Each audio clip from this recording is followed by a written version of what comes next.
Buscando los recuerdos del ayer, en la triste realidad de mi vivir, escuché tu voz distante y mi querer.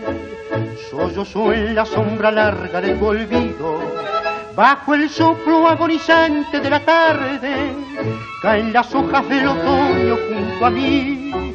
Estoy solo en mi dolor y tengo miedo de esta ausencia que me aleja más de ti.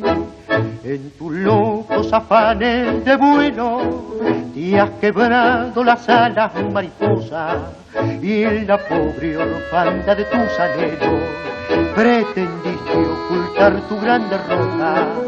Mariposa sin alas, solo eres una sombra perdida en el espacio. Yo quisiera borrar tu desventura en la humilde tibieza de mis brazos.